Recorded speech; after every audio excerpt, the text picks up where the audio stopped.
오늘은 이렇게 구성이 됩니다. 첫 번째는 죄의 시작, 그다음에 죄의 보편성, 죄의 종류, 그리고 구원에 관해서 우리가 이렇게 살펴보겠습니다. 첫 번째로 죄의 시작이 어떻게 되었는가? 죄라는 것의 시작. 인간의 타락은 악의 기원에 연결되어 있다. 하나님의 보좌를 지키던 천사, 모닝스타라고 되어 있죠. 천사가 교만하여 자기 지위를 지키지 않고 가장 높은 구름에 올라 지극히 높은 자와 비길이라고 외치며 하나님과 인간의 관계를 파괴하려고 뱀으로 위장하여 처음 사람들에게 접근했다. 이것이 죄의 시작이라고 이야기를 하고 있어요. 창세기 3장에서는 이 마지막 줄에 마귀가 뱀으로 위장해서 사람들에게 접근한 부분으로 시작돼요. 성경은 사람들로부터 시작이 되기 때문에 그 이야기로 나오는데 그 이전에 이런 일들이 있었다 하고 통상적으로 이야기하는데 유다서와 이사야서의 말씀을 참고해서 이럴 것이다 라고 추측하는 것이지 아주 이것이 정답이라고 할 수는 없습니다. 사탄이나 마귀의 존재에 대해서는 명확하게 알기는 어려워요. 여기에 모닝스타라고 되어 있는 이 천사는 계명성이라고 이사야서에 이게 10개자예요. 이제 아주 어두운 밤에서 새벽을 지나서 이제 밝아지기 직전 밝음을 여는 별, 그리고 새벽별, 샛별, 금성, 영어로는 루시퍼, 다 같은 말입니다. 그러니까 사탄을 이야기할 때 모닝스타, 루시퍼, 계명성 그런 식으로 이야기를 많이 해요. 그런데 이 사탄이 하나님과 같아지려고 하다가 이제 지상으로 떨어지고 그 지상에서 이제 인간들을 이렇게 접근해가지고 죄를 짓게 했다. 그러니까 죄의 시작은 마귀 혹은 사탄으로부터 시작되었고 그 죄가 인간에게 전이된 과정을 창세기 3장에서 보여주고 있습니다. 이렇게 뱀과 아담과 하와죠. 그 내용이 이렇게 나와 있어요. 맨 처음에 사탄은 뱀으로 위장해서 나타나는데 사탄의 전략이 뭐냐면 하나님의 말씀을 의심하게 하는 거예요. 그것이 사탄의 전략입니다.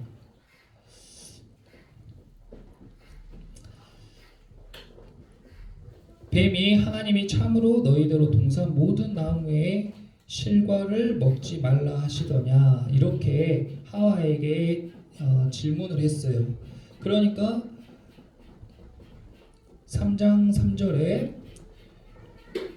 3장 2절과 3절입니다. 여자가 뱀한테 동산 나무의 열매를 우리가 먹을 수 있지만 동산 중앙에 있는 나무의 열매는 하나님의 말씀에 너희는 먹지도 말고 만지지도 말라 너희가 죽을까 하노라 하셨다 이렇게 이야기하는 거예요. 잘 봐보세요. 지금 이게 굉장히 집중해야 되는 거예요. 처음부터. 왜냐하면 뱀이 사탄이 야 정말 하나님이 너희들로 동산에 있는 모든 나무의 열매를 먹지 말라고 했어? 이렇게 물어보는 거예요. 그런데 하나님께서 그렇게 말씀하셨냐 하나님이 뭐라고 말씀하셨는지 한번 봐볼게요. 조금 앞으로 가서 2장 16절 17절 봐보시면 하나님이 여호와 하나님이 그 사람에게 명하여 이르시되 동산 각종 나무의 열매는 네가 임으로 먹되 네가 마음대로 먹어. 동산에 있는 나무 열매들은 네가 마음대로 먹어. 근데 17절에 선악을 알게 하는 나무의 열매는 먹지 마 이렇게 이야기했죠. 동산에 있는 나무들의 열매는 너가 마음대로 먹어. 그런데 선악을 알게 하는 나무의 열매만 먹지 마 이렇게 말씀하셨어요. 그런데 뱀은 뭐라고 물어봤어요? 3장 1절에 하나님이 참으로 너희에게 동산 모든 나무의 열매를 먹지 말라 하시더냐. 거기 모든에 동그라미 쳐보세요. 마귀가 사람을 넘어뜨릴 때 사람들에게 접근할 때 어떤 전략을 사용하냐면 하나님의 말씀에 대한 의심을 품게 합니다. 이건 이 창세기 말씀은 교회에 다니는 사람들만 아니라 모든 사람들에게 해당하는 말씀인데 우리가 교회를 다녀야 돼. 왜 교회를 다녀? 예수님을 믿어야 구원을 받으니까. 이런 말씀을 아주 철석같이 믿는 사람도 있지만 흘려듣는 사람도 있고 안 믿는 사람도 많죠. 왜 그렇게 됐어요? 하나님의 말씀에 대한 의심을 품는 거예요. 뭐 천국과 지옥이 있어? 예수님이 진짜로 하나님이야? 성경이 진짜 하나님의 말씀이야? 본래는 아담과 하와 시대로부터 본래 사람들에게는 그것이 상식이고 사실이었어요. 하나님이 살아계시고 천국과 지옥이 있고 죽으면 하나님께 심판을 받고 이런 것들이 의심할 여지 없는 사실이었어요. 그런데 하나님의 말씀에 대한 의심을 마귀나 사단이 심어줌으로써 사람들이 혼란스럽게 시작한 거예요. 하나님은 아담과 하와에게 동산에 있는 모든 나무의 실과는 내가 입으로 먹되 선악을 알게 하는 나무의 열매만 먹지 마라고 말씀하셨어요. 그런데 마귀는 정말로 하나님이 모든 나무 열매를 먹지 말라고 했어? 그러니까 사람들 마음에 그때 뭐라고 하셨지? 근데 왜 다 못 먹게 하지? 불만, 불신, 의심이 들어오는 겁니다. 그리고 그 틈을 비집고 마귀가 들어와요. 들어와서 3장 4절에 뱀이 여자에게 이르되 너희가 결코 죽지 않을 거야. 하나님은 선악을 알게 하는 나무의 실과는 먹지 말아라. 네가 먹는 날에는 정령 죽으리라 했는데 하나님의 말씀에 대한 의심, 불만, 불신을 가진 사람에게 결정타를 탁 날리는 거예요. 야, 먹어도 안 죽어. 그럴 것 같긴 한데 먹으면 오히려 좋을 것 같은데 이렇게 혼란스럽게 시작하죠. 야, 교회 안 가도 지옥 안 가. 그치? 매주 교회 가기 피곤한데 그럴 것 같은데 이런단 말이에요. 그때 카운터 펀치를 딱 날리는 거예요. 3장 5절에 너희가 그것을 먹는 날에는 너희 눈이 밝아져 하나님과 같이 되어 선악을 알 줄 하나님이 알고 그런 거야. 탁 틈을 점점 벌리고 그 틈으로 쭉 들어와요. 그러니까 그게 이득인 것 같아. 그래 어쩐지 하나님이 그걸 못 먹게 하더라. 그게 좋으니까 못 먹겠구나. 그래 주일날 교회 안 가도 무슨 지옥이 있고 천국이 있고 죽으면 끝이지. 하나님 믿는다고 뭐 일이 잘 되고 복 받고 그런 게 어디 있겠어. 예수님 믿는다고 구원 받고 그런 게 어디 있겠어. 그리고 한 번 빠지고 두 번 빠지고 마음이 처음엔 불편했는데 한 달 빠지고 1년 빠져도 아무렇지도 않네. 아무 일도 없네. 일도 잘 되고 돈도 잘 벌리고 아픈 데도 없고 잘 살아지네. 역시 하나님 말씀 다 뻥이었네 하고 넘어가는 거예요. 그렇게 미혹이 시작됩니다. 그래서 하나님께서 네가 먹는 날에는 정령 죽으리라 했잖아요. 2장 16절에 네가 먹는 날에는 밑줄 그어보세요. 이것이 뭐냐면 하나님께서 우리에게 주신 조건적 금지 명령이라고 하는데 창세기는 굉장히 압축적이고 모든 사람에게 해당하는 원시 복음이에요. 그래서 창세기에는 엄청나게 많은 소스가 있어요. 우리는 이것을 깊이 묵상하면 묵상할수록 새로운 사실들을 계속 깨달을 수 있게 됩니다. 여러분들도 이런 질문을 하거나 또는 이런 걸 들어본 적이 있을 거예요. 아니, 애초에 선악을 알게 하는 나무 같은 걸 만들지 말지. 그걸 왜 만들어가지고 사람들 죄 짓게 만들고 그렇게 다 죽게 만들고 하나님 진짜 뭐 사이코패스야? 애초에 그런 걸 안 만들면 되지 그런 걸 왜 만들어서 그렇게 사람들을 괴롭히는 거야. 이런 말을 하는 사람이 있고 또 어떤 사람은 이렇게 말했어요. 하나님이 그것을 만든 이유는 사람들이 그것을 먹은 이후에 그 다음에 한 바퀴 삥 돌아서 죄를 짓게 만들고 그 이후에 하나님의 은혜를 깨닫게 하시려고 그것을 만들었다. 이것이 바로 베레아 이단 사상입니다. 근데 로마서 6장 1절에서 2절에 은혜를 더하게 하려고 죄에 거하겠느냐? 그럴 수 없느니라 그랬어요. 그러니까 말씀을 알면 혼란스럽지 않죠. 하나님은 결코 사람들이 이걸 먹을 줄 알면서도 죄를 짓게 하고 그 이후에 자기의 은혜를 부각시키려고 선악을 알게 한 나무를 만든 게 아니시다. 그러면 왜 도대체 이걸 만들었냐? 그것은 하나님과 우리를 구분하는 경계라고 이해하시면 돼요. 하나님과 우리를 구분하는 최소한의 경계. 그러니까 모든 것을 다 허용해 줬는데 딱 하나 선악을 알게 하는 나무의 열매만 금지시킨 거예요. 왜냐하면 그것을 먹는 것이 사람에게 유익하지 않기 때문입니다. 사람은 선을 잘 지키는 게 중요한데 이 경계를 어긴 사람은 큰 화를 입게 되는 거예요. 해도 되는 게 있고 하면 안 되는 게 있고 먹어도 되는 게 있고 먹지 말아야 될 게 있어요. 먹는 것도 선이 있고 한 장 없이 먹으면 탈이 나는 것처럼 또 노는 것도 선이 있죠.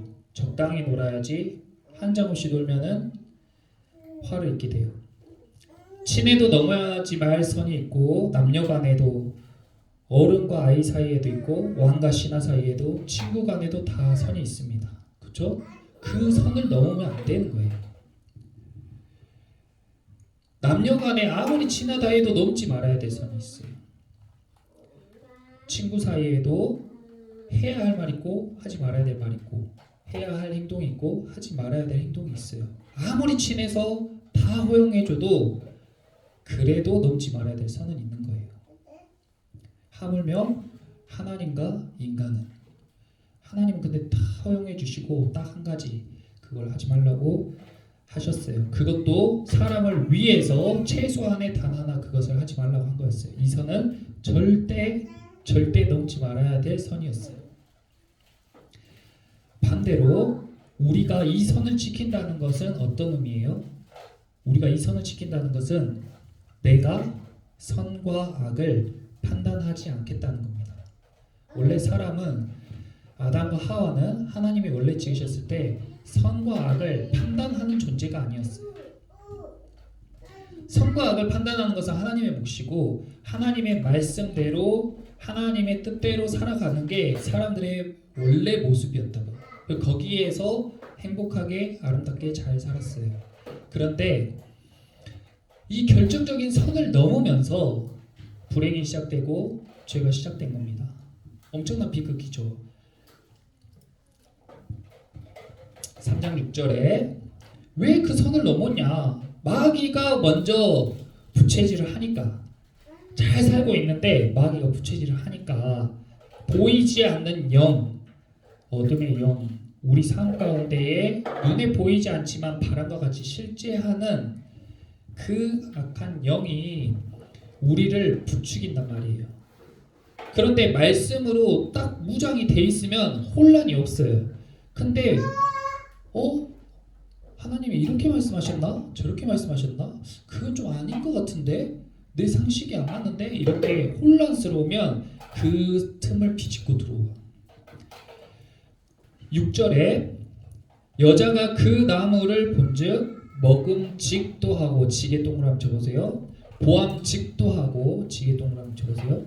지혜롭게 할 만큼 탐스럽기도 하고 탐스럽기도 밑줄 그어보세요. 한 나무인지라. 왜 여자가 먼저 먹었냐? 이 직하고 탐스럽다는 것은 다 뭐냐? 다 거기 메모할 수 있으면 해보세요. 다 감각적인 욕망이에요.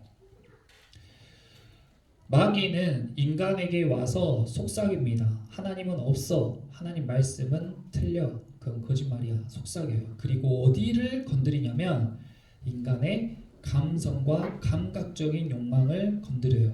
그리고 그런 감각적인 이 감성은 남자보다 여자가 훨씬 풍부하죠. 그래서 하와를 먼저 탁탁탁 건드린 겁니다. 근데 마귀가 딱딱딱 건드리니까 이 여자가 그동안은 거들떠도 보지 않았던 그냥 하나님이 먹지 말라고 하니까 그냥 내 삶에 당연스럽게 생각되던 것이 의심이 들어오고 마귀가 탁탁 건드리니까 갑자기 그 열매가 너무 먹음직스럽고 아름답고 탐스럽게 보이는 거예요. 그래서 여자가 먼저 딱 따먹었어요. 그리고 여자들의 특징이 뭐냐? 감성적이면서 또 좋은 게 있으면 꼭 남편을 챙겨요. 그래서 자기가 딱 먹고 바로 옆에 있는 남편에게도 줍니다. 그래서 남편에게도 먹게 했어요. 그럼 감각적 욕망을 건드립니다. 참 신앙생활 하면서 우리가 뭐 아이들 우리 어렸을 때 교회에 가야 되나 당연히 아무 생각 없이 당연히 주일은 교회 가는 날이지 생각했는데 마귀가 탁탁탁 건드리니까 어느 날 피곤해 쉬고 싶다 그 부분을 탁 건드리니까 한 주 쉬고 두 주 쉬고 나도 쉬고 너도 쉬어라 이렇게 되는 거죠. 그 외에도 뭐 여러 가지. 그리고 교회 다니고 신앙생활 하니까 한 번 참고 두 번 참고 참아요. 근데 옆에서 마귀는 계속 야 너 그렇게 참다가 병나 화내 소리 질러 화내도 괜찮아 그 정도는 다른 사람에 비하면 아무것도 아니야 자꾸 그렇게 부추긴단 말이야. 그래서 그 감정에 내가 넘어가 버릴 때 그 감정의 파도에 휩쓸릴 때에 내가 감정적으로 딱 행동을 해버리는 거죠. 그렇게 우리는 죄에 휩쓸릴 때가 많이 있습니다. 그래서 이것이 죄의 시작인데 그러므로 죄의 시작이란 건 뭐냐면 내가 삶의 주인이 되는 거예요.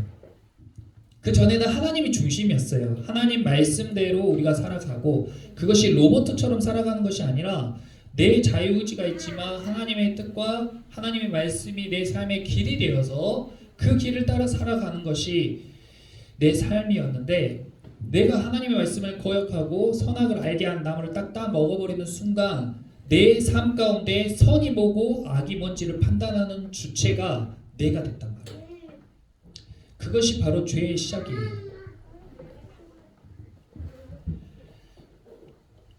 그래서 우리가 성경에서 죽었다는 것은 죄로 인해서 우리가 다 죽었다라고 이야기하는 것은 몸이 죽은 것도 이야기하지만 나의 감정의 감각적 욕망에 내가 지배당한 것 그리고 내 영혼이 죽은 것 하나님과의 관계가 끊어진 것을 이야기하는 겁니다.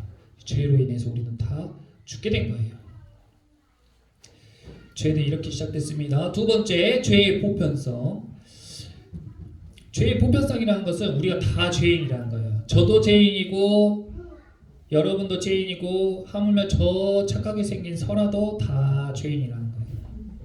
성경은 그렇게 이야기하고 있습니다. 로마서 5장 12절에 한 사람으로 말미암아 죄가 세상에 들어오고 죄로 말미암아 사망이 들어왔나니 이와 같이 모든 사람이 죄를 지었으므로 사망이 모든 사람에게 이르렀느니라. 한 사람 아담으로부터 죄가 들어와서 모든 사람이 죄인이 되었다. 근데 우리가 아담 이후로 모든 사람이 다 죄인이다. 그래서 우리는 죄인이기 때문에 예수님을 통해서 속죄받고 구원을 받아야 된다. 이게 성경의 전체적인 골자죠. 핵심이죠. 그런데 한번 생각해 보세요. 우리가 정말로 내가 죄인이라고 생각이 되는지 아마 대부분 나 정도면 괜찮다고 생각하고 살 거예요. 그리고 이 앞에서 열심히 말하는 이 목회자를 보면 저분은 되게 괜찮다 이렇게 생각하시니까 여기 이렇게 오셨겠죠. 근데 아주 우리는 다 죄인들입니다. 그러니까 죄의 보편성 누구나 예외 없이 의인은 없나니 한 사람도 없다. 그러면 모든 사람이 왜 죄인인가? 그것을 알기 위해서는 먼저 이런 질문을 우리가 해봐야 돼요. 좋은 질문을 해야 된다 그랬잖아요. 왜 선악과를 먼저 먹은 것은 하와인데 우리가 죄인 된 것은 다 아담 때문이라고 성경은 계속 얘기하고 있을까? 한번 잠깐 생각해 보세요. 왜 그럴까요? 분명히 하와가 먼저 먹고 자기 남편한테 줬어요. 먼저 먹은 사람이 시작했잖아요. 죄가 하와로부터 시작됐잖아요. 근데 왜 모든 성경은 아담 한 사람 때문에 우리 전체가 다 죄인 되었다고 이야기하고 있을까? 이것을 이해하는 게 죄의 보편성을 이해하기 위해서 꼭 필요하다고 생각이 돼요. 그리고 아담도 하나님께 억울하니까 그렇게 말했잖아요. 하나님께서 나에게 주신 저 여자가 먹으라고 해서 먹었다고 그렇게 이야기했잖아요. 그런데 왜 아담이 죄의 근원인가? 그것은 첫 번째, 아담이 모든 인류의 대표자이기 때문이다. 대표자. 엄청 중요한 개념입니다.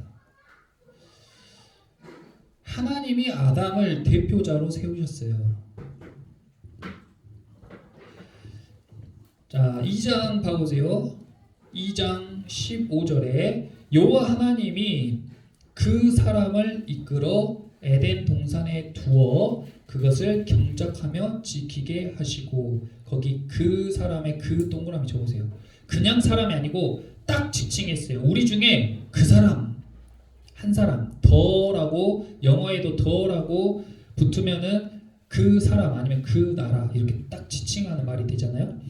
그 사람 바로 아담이라는 사람이에요. 그 아담이라는 사람을 에덴 동산에 두고 그 에덴 동산이라는 그 지역을 경작하고 지키게 하는 대표로 세운 거예요. 그리고 여자가 생긴 것은 그 이후에 생긴 것입니다. 그러니까 이 인류의 대표는, 이때 사람이 아담과 하와 둘이었을지 아니면 더 많이 있었을지는 알 수가 없어요. 그런데 우리가 성경을 보면 아담과 하와의 아들인 가인이 죄인이 되어서 쫓겨났을 때에 그 쫓겨난 장소에도 사람들이 있는 걸 보게 됩니다. 그러니까 이 당시 사람이 몇 명인지 얼마나 있었는지 알 수 없지만 하나님께서 인류의 대표로 아담을 세우셨어요. 그렇기 때문에 아담은 죄를 지으면 안 되는 거였단 말이에요. 근데 아담이 죄를 지어서 모든 사람이 죄인이 되었다는 겁니다. 그러니까 우리가 사는 이 가정에도 그렇고 교회에도 그렇고 대표자가 있다. 가정에서 아내가 잘못한다고 남편도 같이 그런 게 아니라 남편은 바로 잡았어요. 가정에서 남편이 좀 잘못한다고 아내도 똑같이 잘못하는 게 아니라 아내가 바로 잡았어야 돼요. 그래야 그 가정이 사는 거예요. 교회에서도 교회의 대표자로 목회자를 하나님이 세우셨어요. 그래서 성도들이 아무리 죄를 짓고 잘못해도 목회자가 거룩을 지키고 하나님과 계속 교제하며 그러면은 그 공동체가 회복할 수 있다는 거예요. 근데 대표자가 죄를 지으면 그 공동체가 함께 다 죄의 모임이 되어버린다는 겁니다. 그래서 아담이란 대표자가 죄인이 되면서 모든 인류는 그냥 다 죄인이 되어버린 거예요. 그래서 아담은 누가 잘못하고 실수했을 때 그걸 바로잡고 올바르게 할 최후의 보루였다. 그런 의미에서 우리가 가정에서는 가장을 위해서, 그리고 교회에는 목회자를 위해서 기도하라는 겁니다. 아담은 인류의 대표자였어요. 두 번째는 말씀을 맡은 자였습니다. 하나님이 하와가 왜 뱀이 야 정말 하나님이 그렇게 말했어 할 때 왜 하와가 하나님 뭐라고 했더라 왜 이렇게 헷갈렸어요?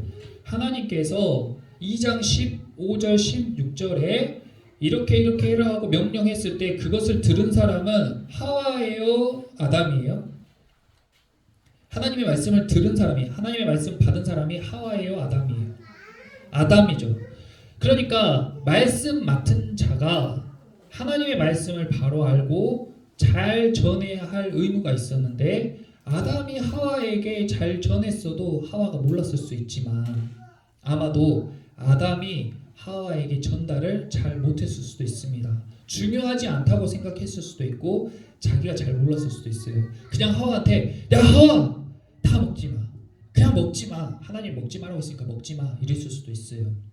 그런데 그것이 하와로 하여금 하나님을 의심하고 하나님을 불신하게 만드는 계기가 됐을 수 있다는 거예요. 말씀 맡은 자는 그것을 정확하게 전해야 됩니다. 왜 그렇게 의심할 수 있냐? 세 번째는 잘못을 방관했다는 거예요.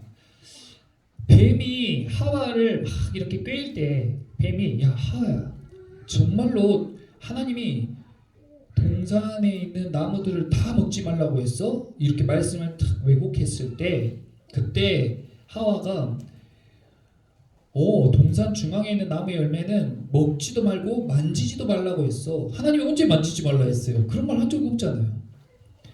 그런 말 한 적 없어요. 그런데 말씀이 왜곡됐어요.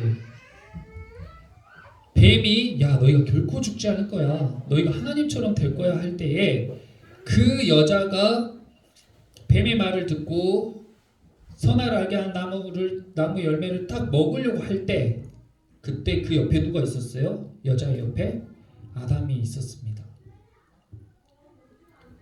아담이 안 돼! 하와! 그거 먹으면 안 돼! 하나님의 말씀에 그건 안 된다고 했어. 안 돼! 안 되는 건 안 되는 거야. 왜냐하면 아담은 그렇게 하라고 세워진 대표자였어요. 그렇게 하라고 말씀을 받은 자였어요. 그렇게 하라고 하와 옆에 있는 사람이었어요. 목회자는 말씀을 받은 사람은 말씀을 올바로 전하고 그리고 성도들이 잘못했을 때 잘못했다고 말해야 돼요. 가정에서 아버지는 또는 어머니는요 자녀들을 가르치고 잘못한 건 잘못했다고 말해야 돼요. 대표자의 역할입니다. 평등이 좋은 게 아니고 자기 뜻대로 살아가는 이 시대의 가르침이 올바른 것이 아니에요. 하나님의 가르침과 정반대되는 겁니다. 모든 사람에게 각자 소신대로 살아라. 이 세상은 한 번뿐이다. 너네 즐기면서 살아라. 이것은 하나님의 말씀과 완전히 반대되는 거예요. 왜 대표자가 필요 없어요? 나라의 대통령이 필요하죠. 지역에도 대표가 필요해요. 학교에도 대표가 필요하고 선생도 필요하고 가정에 부모님이 있어야 되고 교회의 목회자가 대표가 돼야 돼요. 왜냐하면 하나님께서 그들을 세우셨고 그들에게 말씀을 주고 잘못을 바로잡을 수 있게 그렇게 해서 그 무리가 하나님의 뜻대로 세워질 수 있도록 그렇게 세우신 거예요. 근데 이 아담은 하와에게 어찌된 영문인지 잘못을 말하지 못했어요.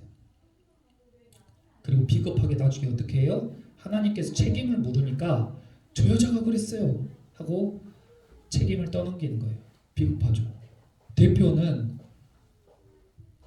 하나님께서 맡겨주신 권위도 있지만 그에 따른 책임도 지는 것이 대표입니다. 아담의 책임이에요. 가정은요 자녀의 잘못은 다 부모가 책임지는 거예요. 왜냐하면 부모가 대표니까. 그러니까 부모가 바로 알고 부모가 바르게 지도해야 돼요. 바르게 양육해야 돼요. 그래야 그 가정이 바르게 서는 겁니다. 아담은 그런 부분에서 실패했어요. 자기 아내도 책임지지 못하고 남편 된 권위도 다 잃어버렸어요. 자식들은 나중에 치고받고 싸우다 형이 아우를 죽이는 일까지 일어납니다. 아버지가 무능력하고 아무 말도 할 수 없는 존재가 되어버렸어요. 그렇게 세워진 가정은 행복할 수가 없다. 그러니까 우리가 어떤 근거로 무엇을 기준으로 이야기할 거냐. 말씀에 바로 서야 흔들리지 않고 일관성 있고 진리를 바르게 전할 수가 있는 것입니다. 그러므로 이 아담 한 사람으로 인해서 모든 아담의 후손인 인류들이 다 죄인이 됐다. 그러므로 우리도 이제 납득이 되죠. 내가 무슨 특별히 잘못해서 죄인이 아니고 하나님과의 관계가 끊어진 죄. 그리고 내 조상이 우리를 대표하는 사람이 하나님께서 하지 말라고 한 선악을 알게 한 나무의 열매를 먹어버린 죄가 우리 가문을 쭉 타고 온 인류에게 다 흐르고 있구나. 이것을 원래부터 있는 근원적인 죄다 해서 원죄라고 합니다. 우리는 다 원죄가 있어요.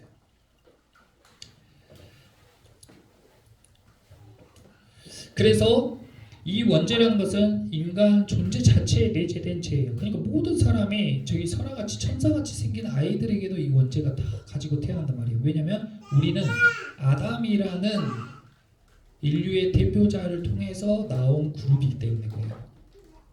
그런데 우리가 잘 알다시피 그 죄의 고리를 끊기 위해서 하나님의 아들인 예수 그리스도가 이 땅에 오셨고 우리를 모든 인류를 대신해서 십자가에 못 박히심으로 피 흘려 가지고 그 죄를 다 대속했어요. 그래서 예수님을 믿는 자들은 구원을 얻었다는 의미는 죄 사함을, 죄가 없어졌단 말이에요. 죄 사함. 그런데 어떻게 그 죄가 없어진 거예요? 그러니까 인류의 두 번째 대표자가 나온 겁니다. 새 그룹이 나온 거예요. 그리고 예수님을 믿는 사람들은 아담의 그룹이 아니라 둘째 아담인 예수 그리스도의 그룹으로 옮겨가는 거예요. 그리고 그 그룹은 다시 하나님과 합쳐지고 하나님과 함께 하나님의 음성을 따르는 청종하는 백성에 속하게 되는 거예요. 그것이 바로 이 죄에 관한, 죄와 구원에 관한 내용입니다. 그러면 예수님을 믿고 구원받은 사람은 이제 죄에 대해서는 다 끝났냐? 그렇지 않아요. 왜 교회 다니고 예수님 믿고 자기는 입으로 나는 예수님 믿습니다, 나 그리스도인입니다 하는 사람들도 어이구 진짜 안 믿는 사람도 저거보다 낫겠다 하는 사람들 너무 많잖아요. 왜 그러냐면 그런 것들은 자범죄라고 봅니다. 자기가 저지른 범죄가 있어요. 우리가 예수님을 알지 못한 사람도 마찬가지고 예수님을 만나고 예수 그리스도를 믿는 사람들도요 아직 불완전하기 때문에 죄를 짓고 살아가요. 그것을 자범죄라고 해요. 죄를 지은 사람들은 다 반드시 대가를 치르게 되어 있습니다. 예수님을 믿는 사람들은 아담으로부터 흘러온 원죄로부터 자유롭게 되었지만 내가 죄를 지는 것은 반드시 심판받게 되어 있고 대가를 치르게 되어 있어요. 그러므로 우리는 계속해서 회개하고 단순히 입으로 저 잘못했습니다, 용서해 주세요만 하는 게 아니라 우리가 그 잘못을 고백하고 깨달은 다음에 되돌아가는 거, 잘못을 하지 않게 변화되는 거, 거기까지 가야 되는 거. 그리고 우리가 완전히 예수님과 닮아지면 자범죄로부터도 자유롭게 됩니다. 그것이 바로 성령의 능력으로 되는 거예요. 그래서 성령 받아라 하는 거예요. 예수 그리스도의 십자가의 구원하심으로 인해서 우리의 원죄가 다 대속되었고, 그리고 우리가 앞으로 입만 열면 죄, 움직이기만 하면 죄의 장아찌들, 죄 투성이들인데 예수님을 믿고 성령 받으면 성령께서 인도하신 대로 살아가면 죄로부터 점점 우리가 멀어진단 말이죠. 그래서 우리가 죄에서 자유롭게 되어야 합니다. 하나님께서 이것을 하시기 위해서 우리에게 구원에 관한 약속을 하셨어요. 창세기에서 아담 때부터 그것을 하셨는데요. 먼저 3장 21절을 보시면 참 이렇게 신앙생활이 이렇습니다. 우리는 죄와 계속 싸우는 거예요. 죄와 계속 싸우는 건데 하나님이 참 우리를 구원하신 그런 걸 보면 정말 신기해요. 그리고 성경은 이 창세기 3장은 정말 많이, 저도 교회를 개척한 이후에 많이 인용했는데 그래도 새로운 내용이 이렇게 계속 나오는지 참 신기해요. 3장 21절에 보면요, 여호와 하나님이 아담과 그의 아내를 위하여 가죽옷을 지어 입히셨어요. 사람이 원래는 다 벌거벗고 다녔습니다. 부끄럽지가 않았어요. 남자 여자가 아무것도 걸치지 않고 자유롭게 살았습니다. 그런데 선악을 알게 하는 나무의 열매를 딱 베어무니까 자기가 선하고 악한 걸 판단하게 됐잖아요. 그 순간에 아무것도 안 입은 거는 악이야 판단했죠. 수치스러운 거예요. 그래서 자기 얼른 그걸 막 가려요. 막 손으로 가렸다가 안 되니까 막 나뭇잎들을 가져다가 가리는데 나뭇잎은 그것이 단단하게 가릴 수가 없죠. 그래서 그 수치심에 사람들이 견딜 수 없을 때, 그때 21절 보시면 하나님께서 그들을 위해서 가죽옷을 지어 입혔다. 그러면은 가죽옷을 지어 입으면 어떻게 돼요? 우리의 수치가 가려지죠. 우리의 수치가 가려져요. 하나님께서 인간이 죄를 지어서 하나님과 관계가 단절됐을 때 곧바로 예수님을 보내서 다시 관계가 회복된 게 아니라 먼저 순서가 뭐냐면 먼저 우리의 죄를 덮어주십니다. 저와 여러분이 왜 이렇게 웃으면서 이렇게 얼굴 보면서 살 수 있어요? 예수님이 우리의 죄를, 허물을 덮어주셨기 때문이에요. 만약에 저와 여러분의 수치, 아담과 하와가 벌거벗고 있는 것을 서로 깨달아 버린 것처럼, 원래부터 그랬어요. 근데 깨달아 버렸어요. 그것처럼 만약에 저와 여러분의 속마음, 지금 여기 앉아 계신 분들의 속마음이 제게 다 들린다면, 여러분들이 아무도 없을 때 하는 행동을 제가 다 알고 있다면, 여러분들의 과거를 다 알고 있다면, 그리고 제 과거와 제 생각과 제 속마음을 여러분이 다 알아버린다면 우리는 이렇게 얼굴을 마주보고 살 수가 없습니다. 하나님께서 우리가 죄의 사함을 받기 이전에, 그리고 우리가 성령의 능력을 받아서 죄 없이 살아가기 이전에 먼저 하신 것이 우리의 죄를 덮어주신 거예요. 그러므로 하나님께서 우리의 죄를 덮어주신 것처럼 너희도 서로 좀 덮어주고 살아라. 옆 사람 흠 있다고 막 그거 가지고 화내고 들추고 하지 말고 덮어주고 살아라. 사랑은 모든 허물을 덮느니라. 사랑은 모든 허물을 덮느니라. 하나님은요 매일매일 하나님은 쉬지 않고 우리의 속마음을 듣고 생각을 보고 우리가 혼자 있을 때 하는 행동을 보세요. 얼마나 힘드시겠어요?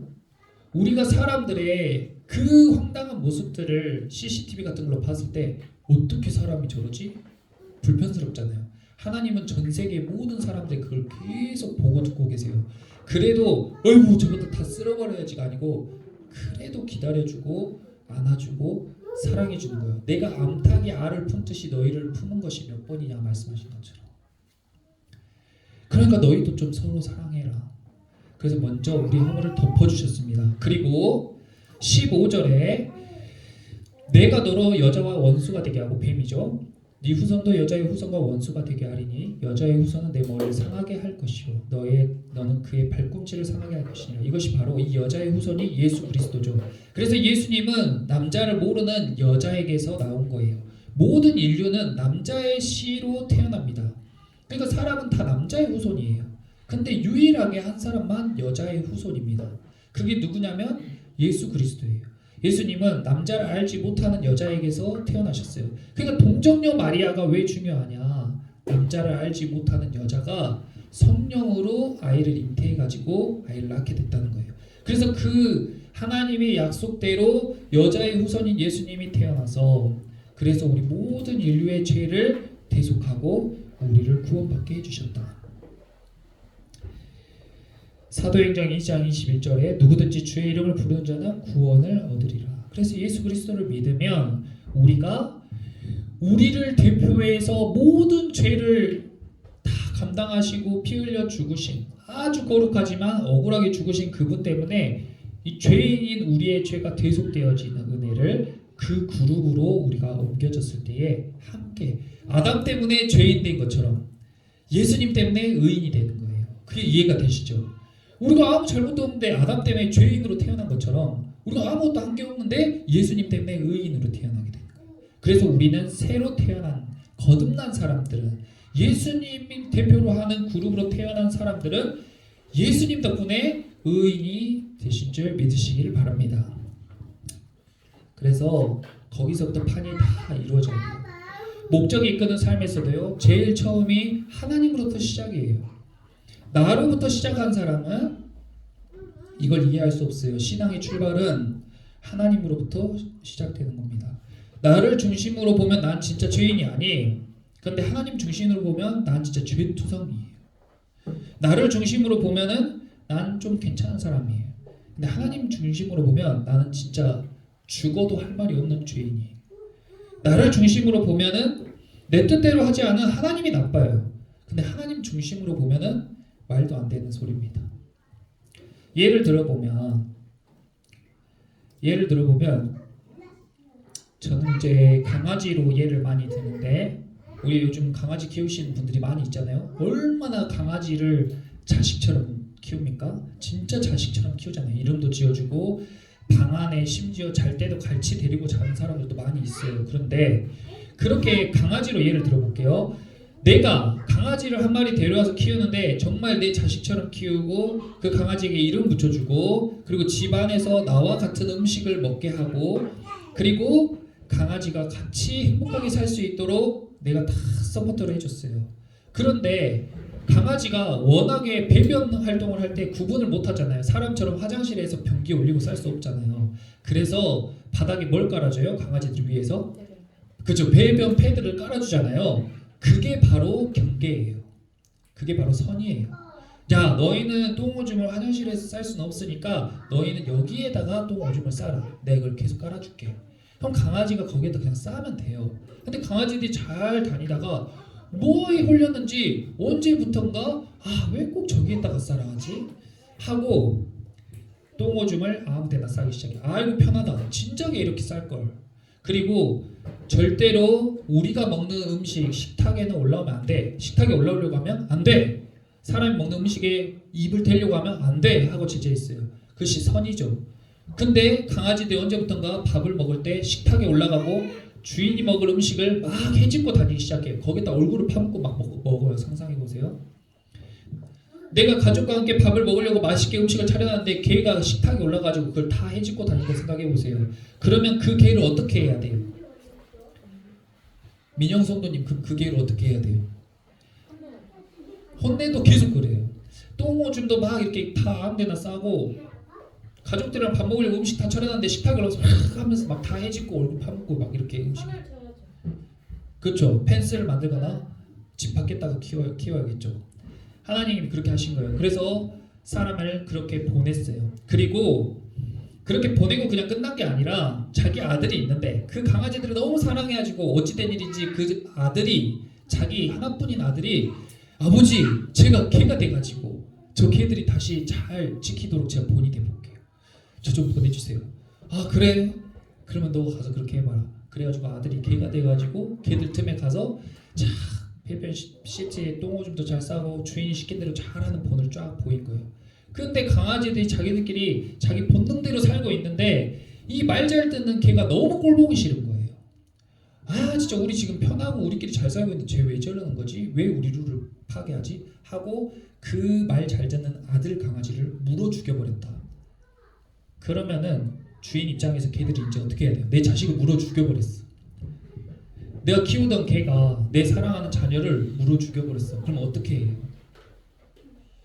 싹 다 죽여버리지 않겠어요? 아니면 개장수에게 다 팔아버리든지. 근데 그럼에도 불구하고 그 강아지들을 품고 변화시키려고 기다리는 분이 하나님이에요. 근데 그것이 영원하진 않다. 어느 기한까지고 그 기한 이후에는 심판이 있다라고 성경이 이야기하고 있는 겁니다.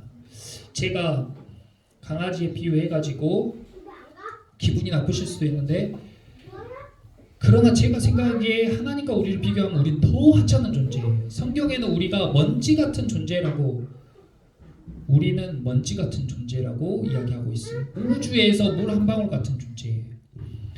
하나님과 우리를 비교했을 때는 그런 존재입니다. 우리는 개보다 훨씬 못한 존재예요. 근데 그런 존재까지도 하나님이 사랑하셔가지고 계속 우리를 품고 계속 안아주시는 거예요.